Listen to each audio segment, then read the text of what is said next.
नमस्कार मित्रों, आप सभी का स्वागत है आपके चैनल ज्ञान शिक्षा में। कल हम सभी ने बीएड सेकेंड ईयर के लिए पेपर 201 पढ़ा था, जिसमें हमने 100 क्वेश्चन किए थे और हमने आपसे ये भी कहा था कि इस बात की गारंटी है यदि आप हमारे द्वारा भेजी हुई सभी सीरीज को अच्छी तरह से पढ़ लोगे तो आपको कोई फेल नहीं कर सकता। तो हाँ, इस बात की गारंटी है, ये सही बात है, ठीक है। बस जितनी वीडियो भेजी जा रही है सबको ध्यान से आपको देखना है और पढ़ना है, ठीक है। कल 100 क्वेश्चन किए थे, अब टाइम ज़्यादा बर्बाद न करते हुए पेपर 201 के आगे के 100 क्वेश्चन हम लोग और करते हैं, ठीक है। इसको मैं जल्दी ख़त्म करना है ना, फिर धीरे धीरे करके मैं 5 पेपर ऐसे ही कंप्लीट करना है। तो अब करते हैं हम 101वां क्वेश्चन। आइए चलते हैं। शिक्षा मनोविज्ञान की प्रकृति है। तो शिक्षा मनोविज्ञान की प्रकृति कैसी होती है? इसकी प्रकृति विज्ञान की भी होती है और कला के जैसे भी होती है। दोनों तरह की प्रकृति रखता है ये शिक्षा मनोविज्ञान, ठीक है। इसका मतलब है अ व दोनों। दूसरा क्वेश्चन है, किस ग्रंथ में मानव विकास की 10 अवस्थाओं का वर्णन है? तो मानव विकास की 10 अवस्थाओं का वर्णन महाभारत करता है, ठीक है। तीसरा क्वेश्चन है, शिक्षा का वास्तविक उद्देश्य क्या है? शिक्षा का उद्देश्य विकास करना। शिक्षा और मनोविज्ञान को जोड़ने वाली कड़ी कौन है? मानव का व्यवहार शिक्षा और मनोविज्ञान को जोड़ता है, ठीक है। 5वां क्वेश्चन है, मनोविज्ञान व्यवहार और अनुभव का विज्ञान है। ये किसने कहा था? ये कहा था स्किनर ने, ठीक। शिक्षक के लिए मनोविज्ञान की उपयोगिता क्या है? तो मनोविज्ञान क्यों उपयोगी है शिक्षक के लिए? क्योंकि यह बालकों के चरित्र का निर्माण भी करता है, बालक व्यवहार का ज्ञान भी इससे होता है और अनुशासन में सहायता भी करता है ये, यानी कि उपयुक्त सभी, ठीक है। अब स्किनर के अनुसार शिक्षा मनोविज्ञान का आरंभ हुआ। तो शिक्षा मनोविज्ञान का आरंभ किससे हुआ? अरस्तु से हुआ। कौन कह रहा है इस बात को? स्किनर ने कहा था, ठीक है। अरस्तु से शिक्षा मनोविज्ञान का आरंभ हुआ। 108वां क्वेश्चन है, शिक्षक की सफलता का रहस्य है मनोविज्ञान का ज्ञान। यदि शिक्षक को मनोविज्ञान का ज्ञान ना होना तो बच्चे क्लास में कुछ भी कहते हैं, बैठे रहें, टीचर कभी समझ ही नहीं पाएगा कि बच्चे क्या चाहते हैं। और जो टीचर समझ ना पाए वो टीचर होने से फिर कोई मतलब नहीं होता। आगे चलते हैं। शिक्षा मनोविज्ञान उपयोगी है किस चीज़ के लिए? व्यक्ति तथा समाज के लिए। शिक्षा मनोविज्ञान किसके लिए उपयोगी है? व्यक्ति तथा समाज के लिए। बालक की खोज के लेखक कौन हैं? तो ये है मॉन्टेसरी। बालक की खोज पुस्तक किसने लिखी थी? मॉन्टेसरी ने। इवोल्यूशन ऑफ एजुकेशन थ्योरी, ये किसने लिखी है? एडम्स ने। याद रखना, इवोल्यूशन ऑफ एजुकेशन, ये ई से इवोल्यूशन, ई से एडम्स, तो किसने लिखी? एडम्स ने लिखी। विद्यालय एवं समाज के लेखक कौन है? विद्यालय एवं समाज के लेखक कौन है? ड्यूवी। अब देखिए, 3 पुस्तक हम लोगों ने लगातार पढ़ ली। बालक की खोज किसने की थी? मॉन्टेसरी। तो ध्यान रखा करो, बालक की खोज, यानी कि मॉन्टेसरी में पढ़ते हैं तो बच्चे ही तो होते हैं हम लोग, तो बालक की खोज किसने की? मॉन्टेसरी ने। इवोल्यूशन ऑफ एजुकेशन थ्योरी, तो ई से इवोल्यूशन, ई से एडम, ये याद रखना। अब विद्यालय एवं समाज के लेखक कौन हैं? तो हैं ड्यूवी। अब यहाँ 2 चीज़ बात की गई हैं, वर्ण 2 चीज़ों को इसमें रखा गया, विद्यालय और समाज। तो ये ड्यूअल है, यानी कि 2 अवस्थाएं ना ये, तो ड्यूअल यानी कि ड्यूवी, ठीक है। विद्यालय एवं समाज के लेखक कौन है? ड्यूवी। 13वां क्वेश्चन है, मनोविश्लेषणवाद के प्रवर्तक हैं। मनोविश्लेषणवाद के प्रवर्तक कौन है? फ्रायड। कौन? फ्रायड हैं, ठीक है। आगे बढ़ते हैं हम लोग। अब 14वां क्वेश्चन है, आत्मनिरीक्षण विधि का प्रतिपादन किया था। किसने किया था? लॉक ने। 15वां है, खेल सिखाते हैं। क्या सिखाते हैं? सामाजिकता, अनुशासन, रचनात्मकता, यानी कि उपयुक्त सभी। 16वां क्वेश्चन है, बालक के लिए खेल का महत्व है। तो क्या महत्व है? शारीरिक विकास, मानसिक विकास और सामाजिक विकास, ठीक है, उपयुक्त सभी। मानव कोशिका में गुणसूत्र पाए जाते हैं। कितने पाए जाते हैं? आप जानते हैं ना, 23 जोड़ी पाए जाते हैं, यानी कि 46 गुणसूत्र पाए जाते हैं। किंडरगार्टन पद्धति के प्रतिपादक हैं। किंडरगार्टन का नाम देखकर किंडरगार्टन नहीं लगाना है आपको, ठीक है। इसका आंसर होगा फ्रावेल। फ्रावेल है किंडरगार्टन पद्धति के प्रतिपादक। 19वां क्वेश्चन है, कृत्रिम जीन का निर्माण करने वाले भारतीय वैज्ञानिक कौन थे? जिन्होंने कृत्रिम जीन, आर्टिफिशियल जीन का निर्माण किसने किया था? डॉक्टर हरगोविंद खुराना ने, ठीक। 120वां क्वेश्चन है, खेल खेल में ज्ञान प्रदान करने की पद्धति मॉन्टेसरी कहलाती है। मॉन्टेसरी ने दी थी, ठीक है। संसार के प्रत्येक भाग में मानव जाति के शिशुओं में विकास का प्रतिमान है। संसार के हर भाग में मानव जाति के जो शिशु होते हैं, बच्चे होते हैं, उनका विकास कैसा होता है? वो होता है समान रूप से, ठीक है। 22वां क्वेश्चन है, उत्तम चरित्र का लक्ष्य है। क्या लक्ष्य है? आत्मनियंत्रण, विश्वसनीयता और अंतःकरण की स्वतंत्रता, यानी कि उपयुक्त सभी आपको लगाना है। 23वां क्वेश्चन है किशोरावस्था में किस प्रकार का निर्देशन उपयोगी रहता है? तो व्यावसायिक, शैक्षिक और वैयक्तिक, इन तीनों निर्देशन को देना आवश्यक है किशोरावस्था में। यदि ये न दी जाए तो बच्चा बिगड़ सकता है, इसलिए इसमें आएगा इन सभी का प्रकार का, यानी कि उपयुक्त सभी। 24वां क्वेश्चन है प्रारंभिक स्तर की शिक्षा में महत्व देना चाहिए। किसको महत्व देना चाहिए? समन्वय को। भाइयों बहुत अधिक टाइम न लगाते हो, हम लोग जल्दी जल्दी इसको कर रहे हैं और आपको जल्दी जल्दी ही याद करना है, ठीक है। 25वां क्वेश्चन है बाल्यावस्था को अनोखा काल बताया है। तो अनोखा काल बाल्यावस्था को किसने बताया है? ये कोल व ब्रूस ने बताया है। अनोखा काल, काल से कोल को आप यहाँ रिलेट करना, ठीक है, काल से कोल को रिलेट करना। तो बाल्यावस्था का अनोखा काल किसने बताया है? कोल एवं ब्रूस ने। 26वां क्वेश्चन है कौन सी विशेषता बाल केंद्रित शिक्षा की विशेषता नहीं है? कौन सी नहीं है? यह बाल मनोविज्ञान पर आधारित है। बाल केंद्रित शिक्षा होती है ना, वो बाल मनोविज्ञान पर ही आधारित होती है, तो ये तो सही है। सेकंड, यह विद्यार्थियों में रचनात्मकता का विकास करती है, ये भी सही है। यह विद्यार्थियों पर परीक्षा का दबाव बढ़ाती है, ये गलत है, ठीक है, और उसमें नहीं पूछा है, नहीं का मतलब यही सही है, ठीक है। तो और इसका उद्देश्य बालकों का सर्वांगीण विकास, तो ये तो सही है। इसका आंसर क्या होगा? स, यानी कि सी, ठीक है। अब हम लोग आगे बढ़ते हैं। 27वां क्वेश्चन है दोहराने की प्रवृत्ति होती है कब? शैशवावस्था में, ठीक है। बच्चा बहुत छोटा होता है ना, तो हर चीज़ को दोहराता है वो। शैशवावस्था के लिए उत्तम विधि है, कौन सी विधि उत्तम है? मॉन्टेसरी विधि, खेल विधि, किंडरगार्टन विधि, यानी कि उपयुक्त सभी, तीनों ही विधि शैशवावस्था में उत्तम है। किशोरावस्था की प्रमुख समस्या है, कौन सी है? समायोजन की। किशोरावस्था की प्रमुख समस्या क्या है? समायोजन की। किशोरावस्था की विशेषता नहीं है विपरीत लिंग के प्रति आकर्षण, ये तो है, बहुत ज़्यादा है। स्वतंत्रता की भावना, ये भी है। घनिष्ठ मित्रता, ये भी है। लेकिन ईश्वर में पूर्ण विश्वास किशोरावस्था में लोग नहीं रखते हैं, तो इसका आंसर ये होगा, क्योंकि नहीं पूछा है। नहीं का विशेष ध्यान रखना है आपको, ठीक है। शायद आपको क्लियर तो नज़र आ रहा होगा ना। अब 31वां क्वेश्चन पे आते हैं हम लोग। प्राथमिक स्तर की शिक्षा होनी चाहिए, तो प्राथमिक स्तर की शिक्षा कैसी होनी चाहिए? ये होनी चाहिए मूर्त, रोचक और जीवन से संबंधित, यानी कि ये सभी। 32वां क्वेश्चन है कौन प्रौढ़ को अपनी मार्ग की बाधा समझता है? जो अधिकतर किशोरावस्था में होते हैं ना, वो बालक अधिकतर प्रौढ़ों को, यानी कि बुजुर्गों को अपने मार्ग की बाधा समझते हैं। जो किशोरावस्था में होते हैं बच्चे, वो अधिकतर, तो याद रखना है आपको, ठीक है। भाषा का शिक्षक कैसा होना चाहिए? तो भाषा का शिक्षक अनौपचारिक होना चाहिए, यानी कि बी। भाषा शिक्षण में पहले कौन सा कार्य करना चाहिए? पहले कौन सा कार्य करते हैं? मौखिक, पहले बोला ही तो जाता है भाषा शिक्षण में, तो मौखिक। 135वां है भारत में मान्यता प्राप्त भाषाओं की संख्या कितनी है? कितनी भाषाएं जिन्होंने मान्यता प्राप्त कर रखी है? तो 22 भाषाएं। आप जानते हो ना, संविधान में 22 भाषाओं का उल्लेख है। 36वां क्वेश्चन है देवनागरी लिपि भारत की किस प्राचीन लिपि का आधुनिक स्वरूप है? देवनागरी लिपि जो है वो ब्राह्मी लिपि का आधुनिक रूप है, ठीक है। बच्चों के लिए सबसे आसान भाषा कौन सी है? तो बच्चों के लिए सबसे आसान भाषा मातृभाषा। अपने घर में आप जैसा बात करोगे, अपने देश में जो बात होती है वो सबसे ज़्यादा आसान होता है, सब बालकों के लिए और वैसे बड़ों के लिए भी। 38वां क्वेश्चन है मूल्यांकन किस प्रकार की प्रक्रिया मानी जाती है? तो मूल्यांकन होती है सार्थक एवं उद्देश्यपूर्ण। कैसी होती है? सार्थक एवं उद्देश्यपूर्ण प्रक्रिया मानी जाती है मूल्यांकन। त्रिभाषा सूत्र का मुख्य संदर्भ कहाँ है? तो त्रिभाषा सूत्र का मुख्य संदर्भ है माध्यमिक स्तर में।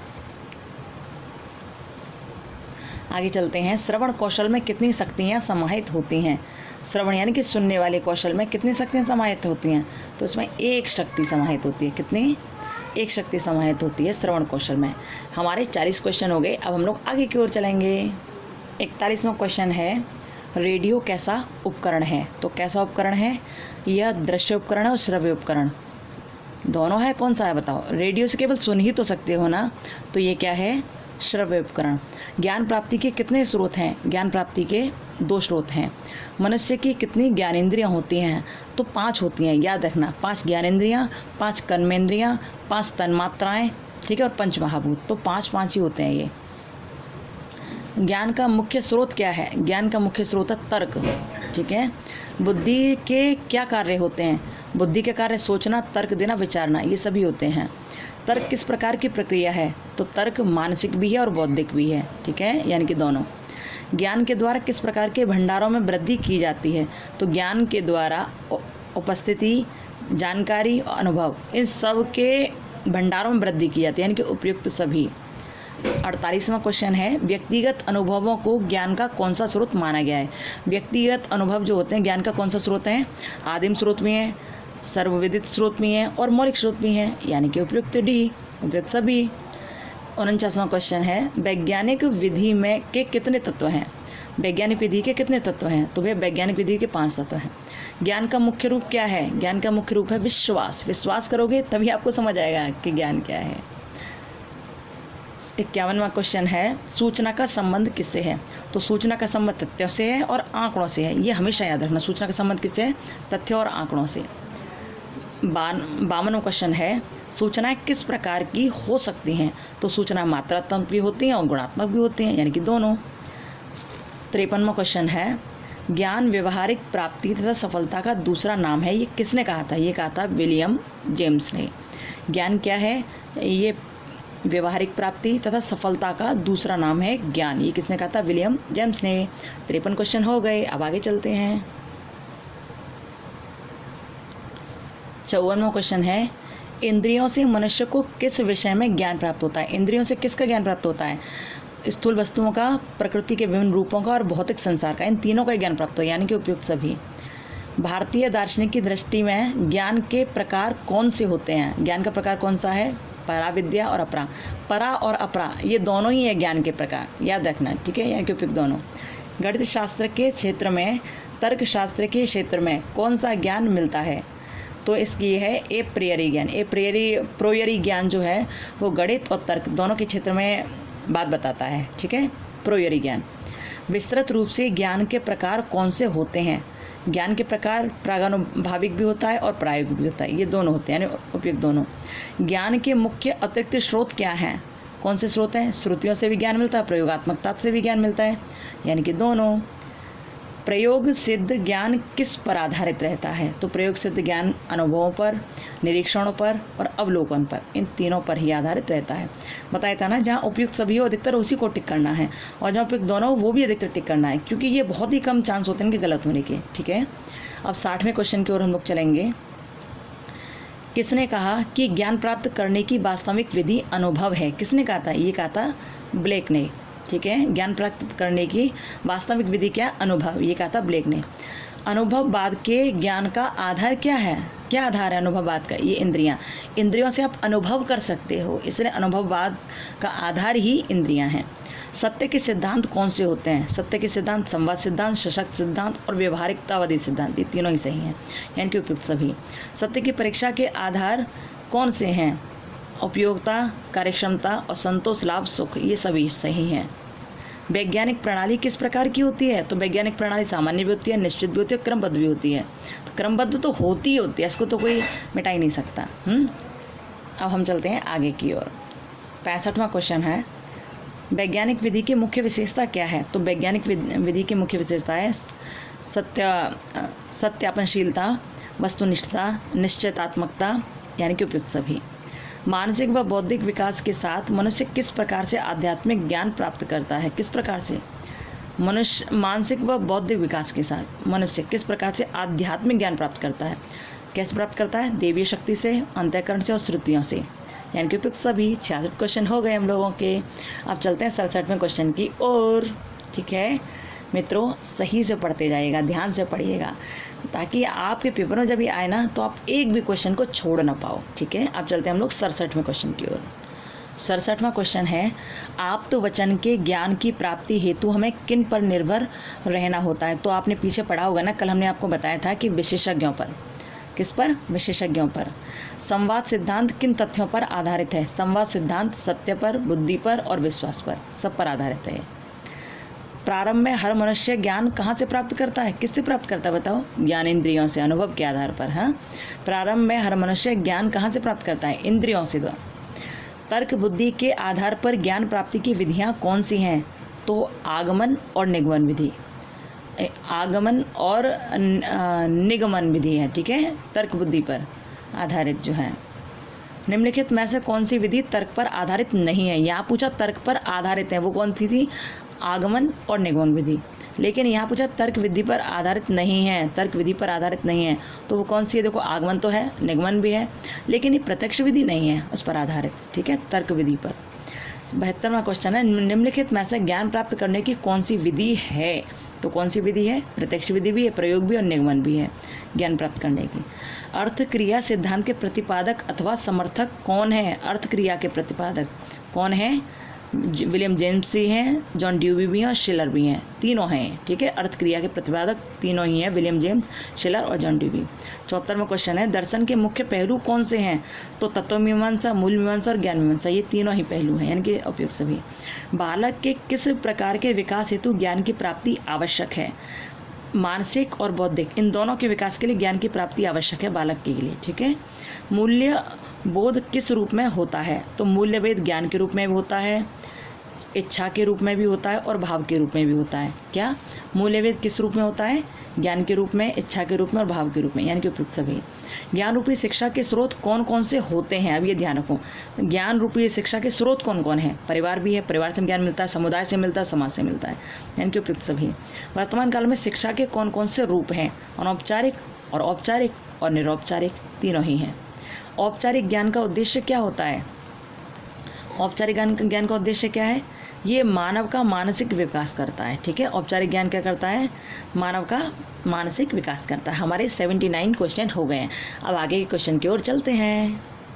80वां क्वेश्चन है, निरौपचारिक शिक्षा किस प्रकार की प्रक्रिया होती है? निरौपचारिक शिक्षा ये होती है चेतनशील, ठीक, कैसी?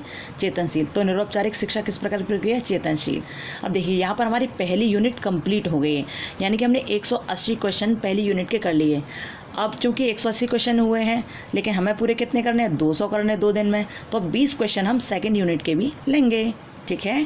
100 क्वेश्चन का टारगेट हमें रखना ही रखना है एक वीडियो में, ठीक है।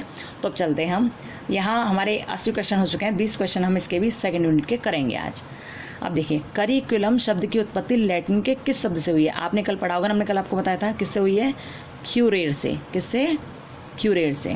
पाठ्यक्रम का आधार होता है, पाठ्यक्रम का आधार क्या होता है? दार्शनिक विचारधारा और शिक्षा की प्रवृत्तियाँ, ये दोनों ही सही है, ठीक है।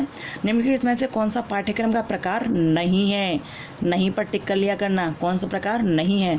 तो बाल केंद्रित पाठ्यक्रम, ये तो सही है। विषय केंद्रित पाठ्यक्रम, ये भी सही है, लेकिन अध्यापक केंद्रित पाठ्यक्रम ये सही नहीं है, ठीक है। क्या है? कौन सा पाठ्यक्रम का प्रकार नहीं है? अध्यापक केंद्रित पाठ्यक्रम नहीं, कोई प्रकार नहीं है ये, जबकि कोर, विषय और बाल तीनों ही हैं। निम्नलिखित में से कौन सा पाठ्यचर्या का मुख्य उपागम नहीं है? यहाँ भी नहीं है। तो जो आर्थिक है ना, वो पाठ्यचर्या का मुख्य उपागम नहीं है। अब हम चलते हैं 5वें क्वेश्चन की ओर। पाठ्यक्रम निर्माण का मुख्य आधार नहीं है, यहाँ सब नहीं वाले क्वेश्चन हैं, तो आर्थिक आधार नहीं है। शिक्षा कितने प्रकार की मानी गई है? शिक्षा 2 प्रकार की होती है, ठीक है। पाठ्यचर्या का विकास हुआ तथा शिक्षा के लक्ष्यों को अधिक महत्व दिया जाने लगा। कौन सी शताब्दी में? 20वीं शताब्दी में। किसका? पाठ्यचर्या का विकास हुआ और शिक्षा के लक्ष्यों को अधिक महत्व दिया जाने लगा 20वीं शताब्दी में, ठीक है।